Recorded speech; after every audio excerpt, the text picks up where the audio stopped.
Os Eus de Fernando Pessoa, turma 313, participação especial 312 e 314.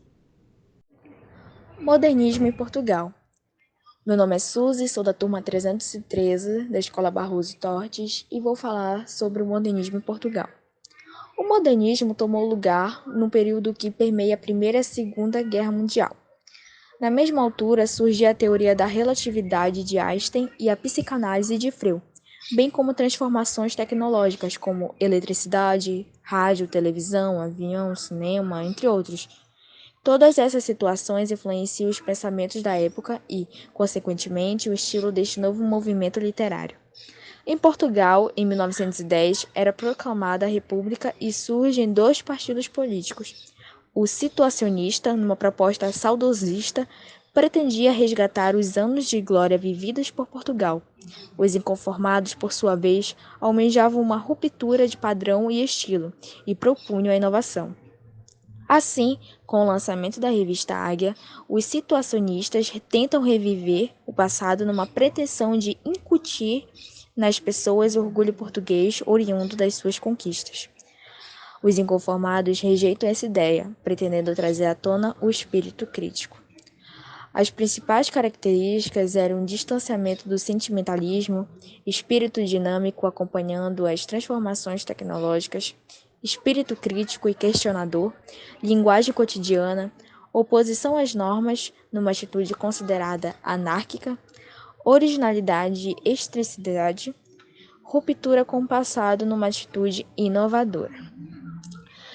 Ela se estendeu até o final do Estado Novo, na década de 70, e contou com importantes nomes, dentre eles Fernando Pessoa, Mário de Sá Carneiro, Almada Negreiro, Irene Lisboa, Miguel Torga, que marcaram vertentes no modernismo.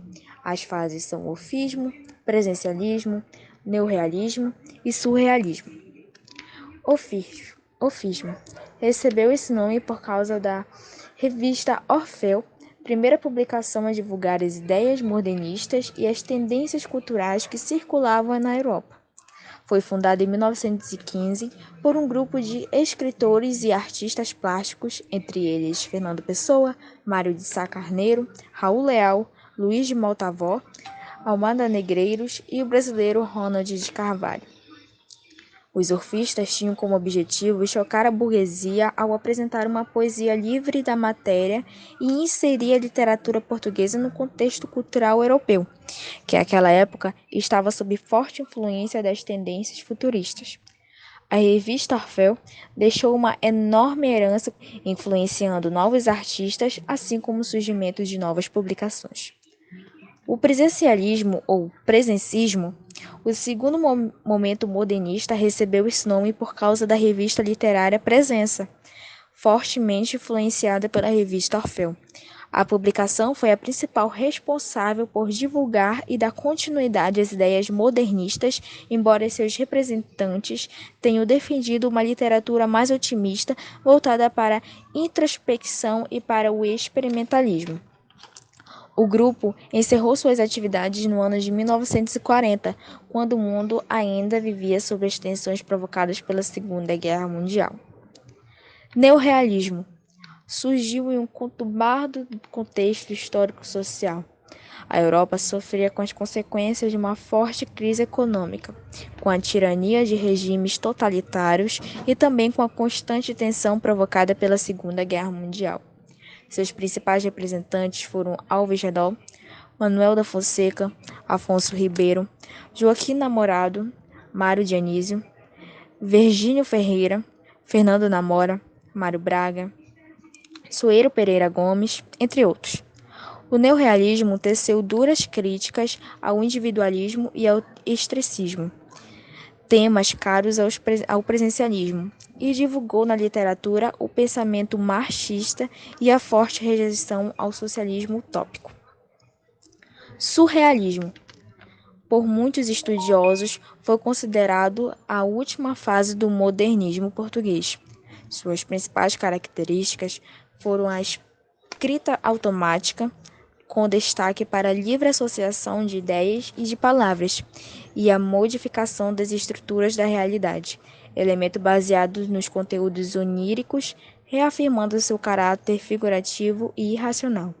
Seus principais representantes foram Antônio Pedro, José Augusto, França, Alexandre Oner, Mário Cesarini de Vasconcelos e outros como Natália Correia, Henrique Rasque Pereira, Artur Cruzeiro Seixas, Antônio José Forte, Fernando Alves de Santos e Isabel Meireles. Obrigada.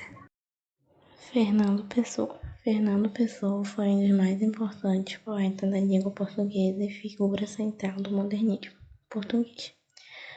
Poeta lírico e nacionalista, cultivou uma poesia voltada aos temas tradicionais de Portugal e o seu lirismo saudosista, que expressa reflexões sobre o eu profundo, suas inquietações, sua solidão e seu tédio. Fernando foi vários poetas ao mesmo tempo. Ele criou heterônimos, que são poetas com personalidades próprias que escreveram sua poesia. Ele nasceu em Lisboa, Portugal, no dia 13 de junho de 1888. O poema Linha Reta do heterônimo Álvaro Campos. Nunca conheci quem tivesse levado tanta porrada. Todos meus conhecidos têm sido campeões em tudo. O poema ele lança um olhar sobre o próprio sujeito poético, mas também sobre o funcionamento da sociedade portuguesa, onde o autor estava inserido. Sou um guardador de rebanhos. O rebanho é os meus pensamentos, e os meus pensamentos são todos sensações. Penso com os olhos e com os ouvidos, e com as mãos e os pés, e com o nariz e a boca. Pensar numa flor é vê-la e cheirá-la, e comer um fruto é saber-lhe o sentido. Nesse trecho do poema Sou um guardador de rebanhos, podemos observar previamente as características literárias de Alberto Caeiro, vulgo heterônimo de Fernando Pessoa, visto que Caeiro nega tudo que não esteja ao lado da percepção sensível. Em função desse posicionamento, para ele, mais importante do que pensar é sentir, designando todo o conhecimento à experiência sensorial. Assim, ele empenhava-se em impedir que o pensamento racional dificultasse o contato direto com a natureza.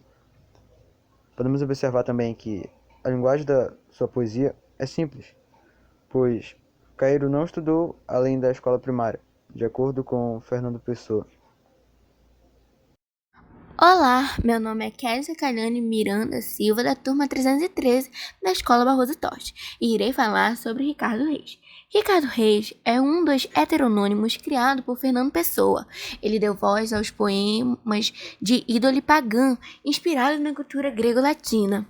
Seu espírito clássico grego-latino definiu o tom de suas obras, sendo nelas predominantes temas como as boas formas de viver, o prazer, a serenidade e o equilíbrio, influenciado pelo epicureísmo e pelo estoicismo.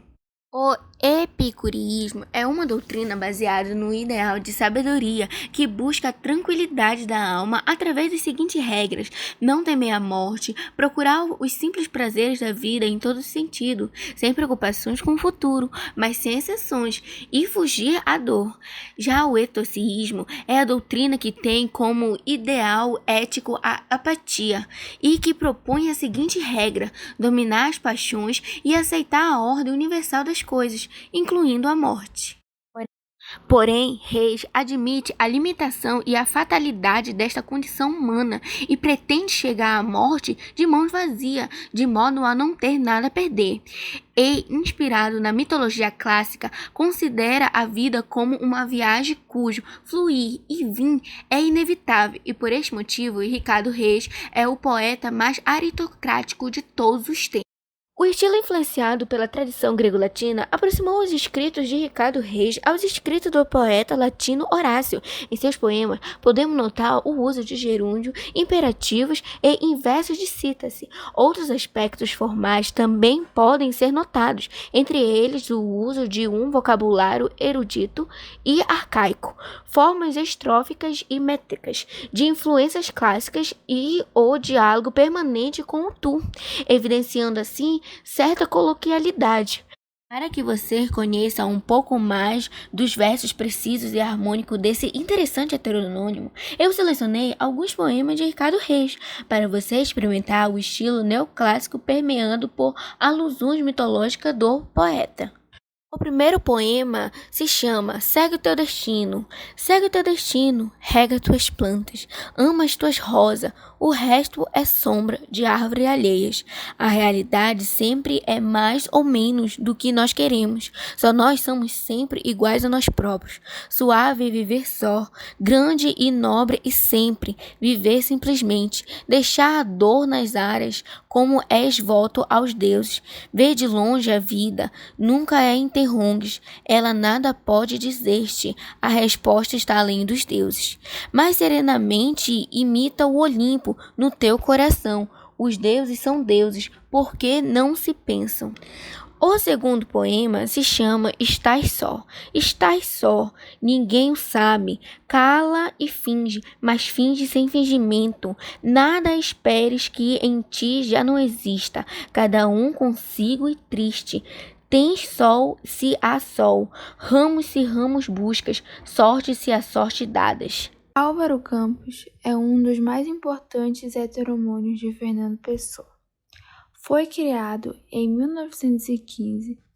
Nasceu em Távora, no extremo sul de Portugal. 15 de outubro de 1890, estudou engenharia naval na Escócia. No entanto, não exerceu a profissão por não suportar viver confinado em escritórios. Álvaro Campos é um poeta moderno, aquele que vive as ideologias do século XX.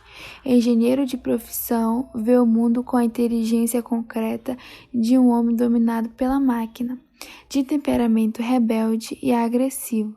Seus poemas reproduzem a revolta e o inconformismo manifestado através de uma verdadeira revolução poética. O perfil heterônimo de Fernando Pessoa, um dos maiores escritores da literatura em língua portuguesa, não se trata de apenas meros pseudônimos, mas sim do fenômeno relacionado com os vários desdobramentos do eu poético, transformando-se em outros eus, todos dotados de biografia, produção e visão ideológica própria. Entre todos os heterônimos, Álvaro Campos foi o único a manifestar fases poéticas diferentes. Houve 3 fases distintas na sua obra. Começou a sua trajetória com decadentistas, influenciado pelo simbolismo, mas logo adere ao futurismo.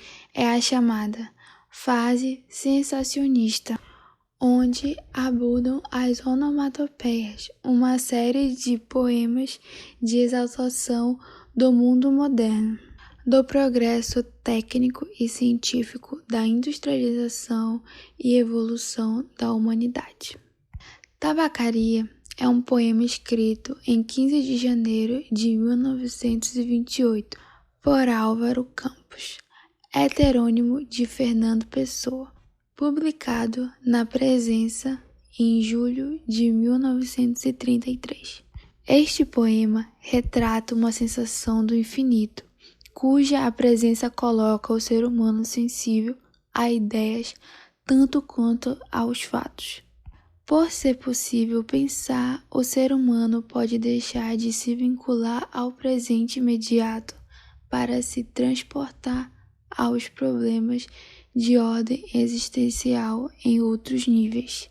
Este poema retrata esta característica humana, onde o poeta revela as condições eternas de ser gente em certos aspectos de sua materialidade, como coisa real por fora e infinito em sua essência, como coisa real por dentro, uma obra monumental que atinge diretamente esta sensação de eternidade presente dentro de uma tarde em que ficamos em casa sem camisa, ou mesmo ouvimos a voz de Deus no pulso tapado.